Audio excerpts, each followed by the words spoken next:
Bismillahirrahmanirrahim. Assalamualaikum warahmatullahi wabarakatuh. Selamat siang mahasiswa-mahasiswi semester 1. Alhamdulillah kita hari ini bisa berjumpa kembali dengan materi dari mata kuliah Ilmu Sosial dan Budaya Dasar dengan materi apa? Dengan materi Manusia dan Peradaban.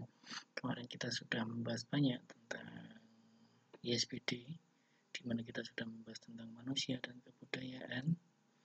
Kita sudah membahas tentang manusia sebagai makhluk budaya. Kita sudah membahas juga manusia sebagai makhluk individu dan manusia sebagai makhluk sosial. Oke, hari ini kita akan membahas tentang manusia sebagai peradaban.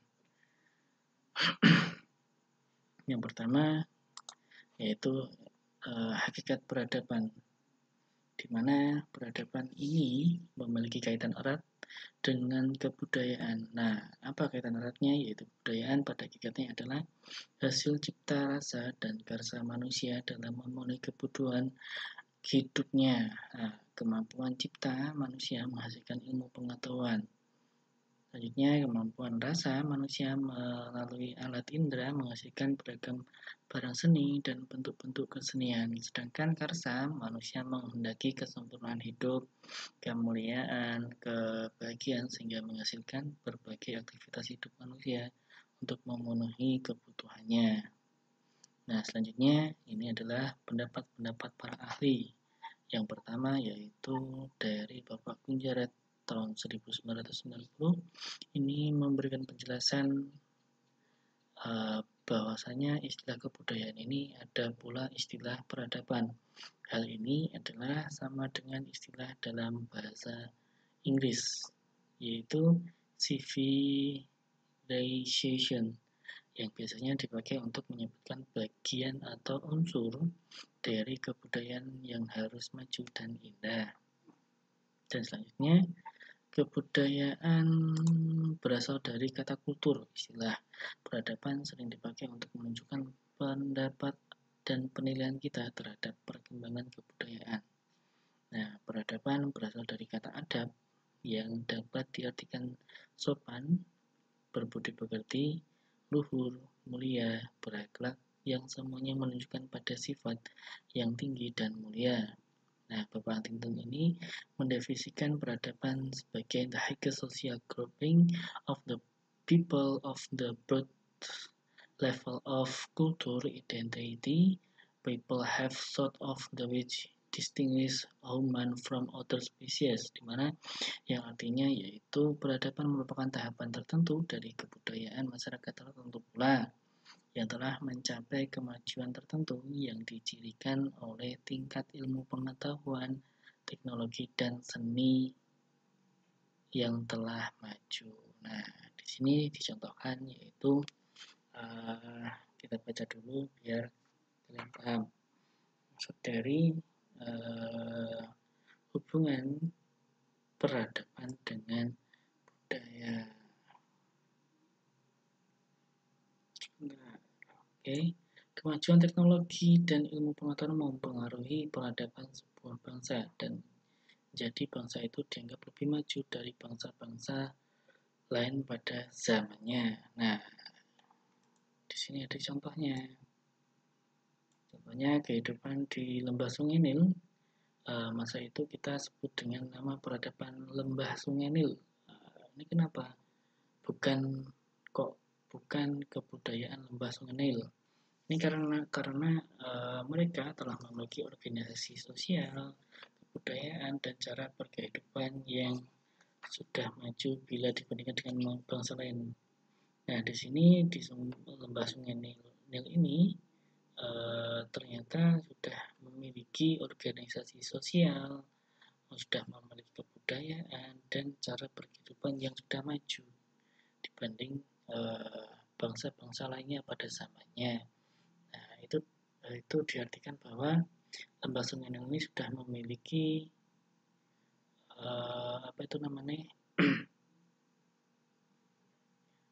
tingkat ilmu pengetahuan yang sudah maju, teknologinya yang sudah maju juga, dan seni yang telah maju juga.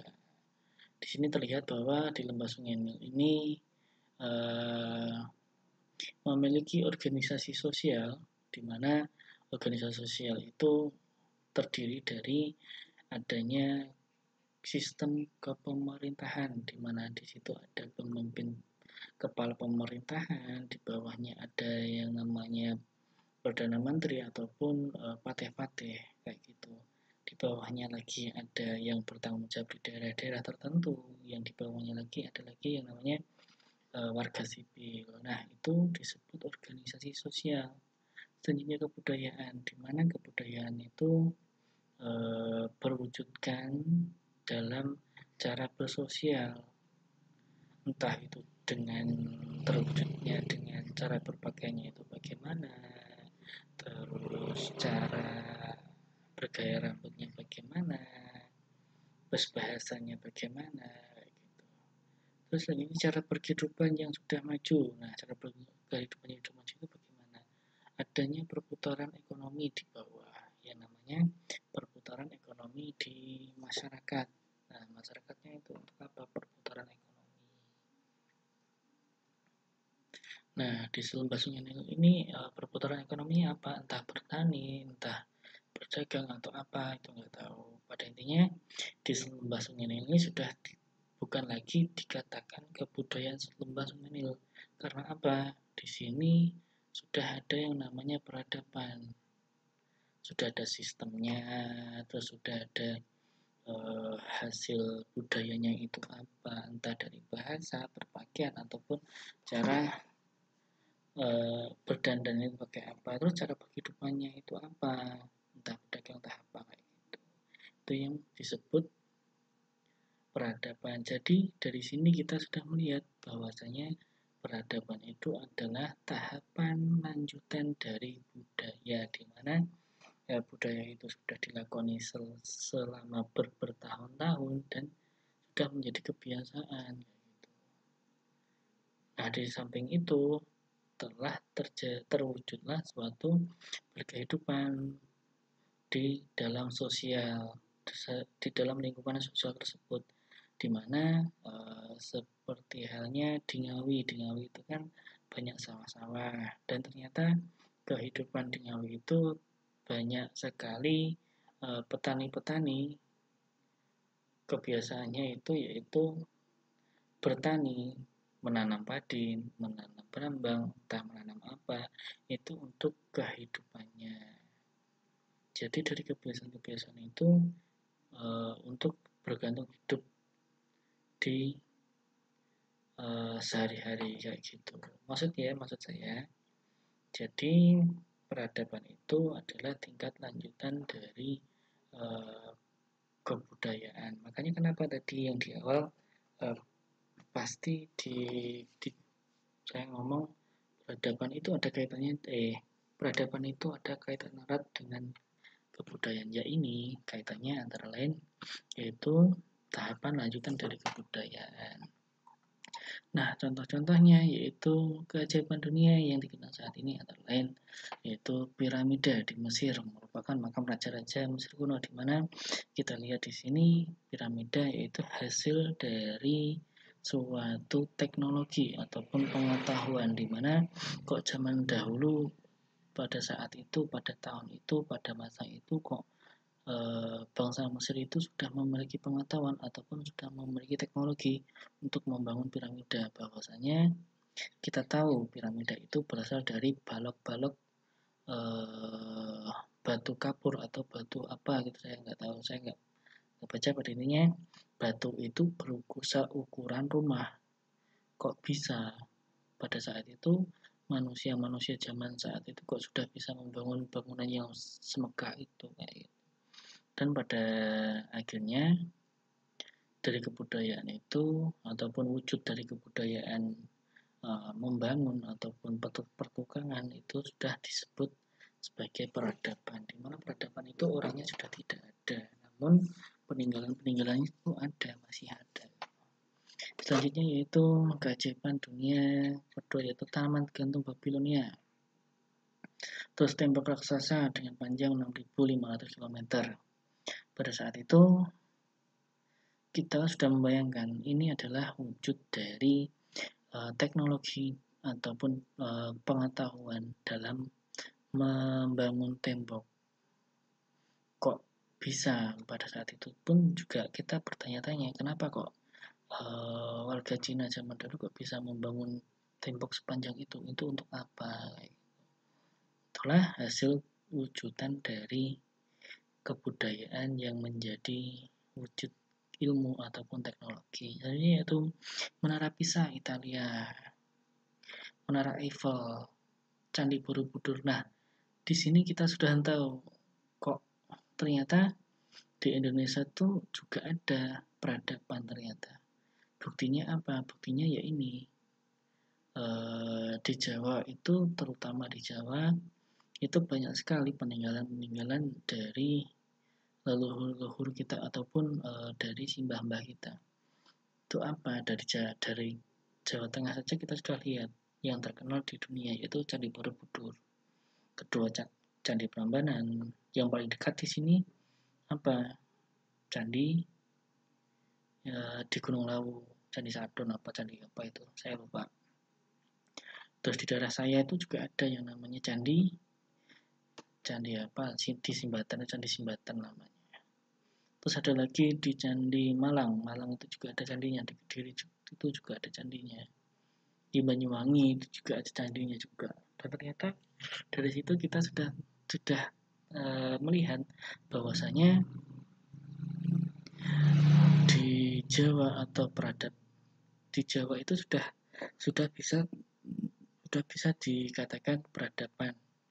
Kenapa? Karena dari ujung barat suku Jawa, barat sampai timur itu sudah berdiri berbagai macam candi yang bertujuan untuk beribadatan. Nah, dari situ kita sudah lihat ternyata pada zaman itu manusia suku Jawa ataupun manusia leluhur kita itu sudah mengenal yang namanya pertukangan ataupun yang namanya sudah mengenal teknologi bagaimana membangun bangunan yang megah, bangunan yang besar. Kita pun saat ini pun tidak bisa membuat bangunan terbesar atau bangunan besar tanpa menggunakan alat-alat berat. Tapi di masa itu pada saat Candi Borobudur atau membangun Candi Prambanan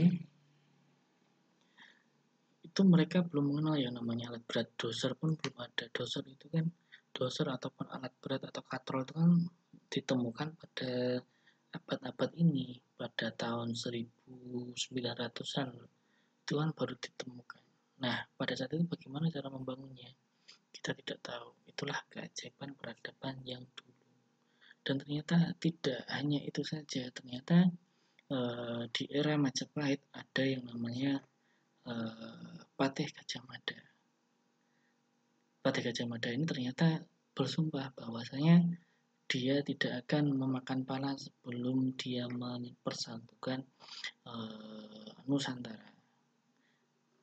Kalau kita Nusantara itu kan dari ujung barat itu sampai ujung timur Papua, dari Aceh sampai Papua. Namun dulu enggak, ternyata Nusantara itu wilayahnya itu sampai dengan Thailand, sampai dengan Vietnam, sampai dengan Filipina. Ternyata sampai situ Nusantara itu. Nah, disitulah bukti bahwasanya peradaban suku Jawa itu dulu itu sangat kuat sebenarnya. Namun kita tidak menyadarinya bahwasanya dulu itu ada leluhur kita sudah mencapai tahap seperti itu.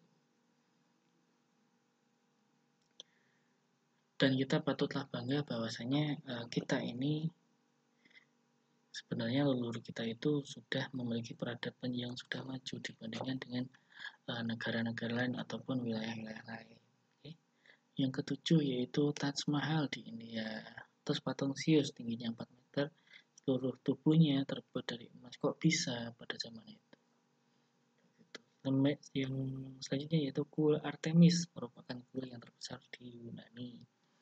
10 yaitu Mausoleum Halikarnassus, kuburan yang dibangun oleh Ratu Artemis untuk mengenang suaminya yaitu Raja Maulus dari Kala.